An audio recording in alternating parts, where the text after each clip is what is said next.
আসসালামু আলাইকুম। কবিতার কুঞ্জ থেকে আমি জেসমিন আজকে আপনাদের বীরপুরুষ কবিতাটি পড়ে শোনাব। চলুন তবে কবিতাটি শোনা যাক। বীরপুরুষ, রবীন্দ্রনাথ ঠাকুর। মনে করো যেন বিদেশ ঘুরে, মাকে নিয়ে যাচ্ছি অনেক দূরে। তুমি যাচ্ছ পালকিতে মা চড়ে, দরজা দুটো একটুকু ফাঁক করে। আমি যাচ্ছি রাঙা ঘোড়ার পরে, টকবগিয়ে তোমার পাশে পাশে।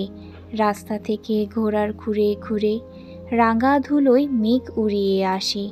সন্ধে হলো, সূর্য নামে পাটে, এলেম যেন জোড়া দিঘির মাঠে। ধুধু করে যেদিক পানি চাই, কোনোখানে জনমানব নাই। তুমি যেন আপন মনে তাই, ভয় পেয়েছ ভাবছ এলেম কোথা। আমি বলছি ভয় পেও না মাগো, ওই দেখা যায় মরা নদীর স্রোতা।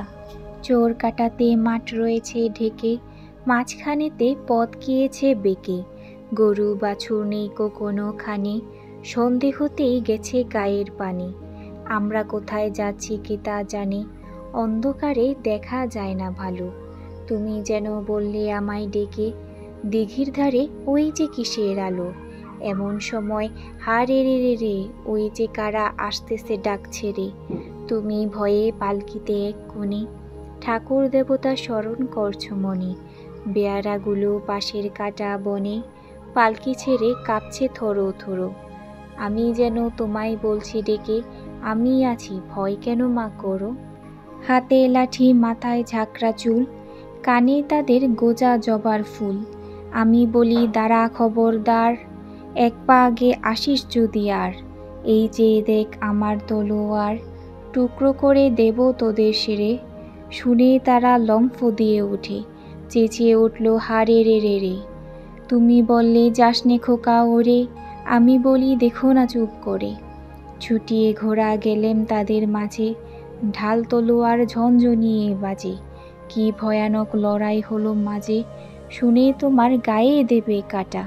কত লোক যে পালিয়ে গেল ভয়ে, কত লোকের মাথা পড়ল কাটা। এত লোকের সঙ্গে লড়াই করে, ভাবছ খোকা গেলই বুঝি মরে। আমি তখন রক্ত মেখে ঘেমে, বলছি এসে লড়াই গেছে থেমে। তুমি শুনে পালকি থেকে নেমে, চুমু খেয়ে নিচ্ছ আমায় কোলে। বলছো ভাগ্যে খোকা সঙ্গে ছিল, কি দুর্দশাই হতো তা না হলে। রোজ কত কি ঘটে যাহা তাহা, এমন কেন সত্যি হয় না আহা। ঠিক যেন এক গল্প হতো তবে, শুনতো যারা অবাক হতো সবে। দাদা বলতো কেমন করে হবে, খোকার গায়ে এত কি জোর আছে। পাড়ার লোকে বলতো সবাই শুনে, ভাগ্যে খোকা ছিল মায়ের কাছে।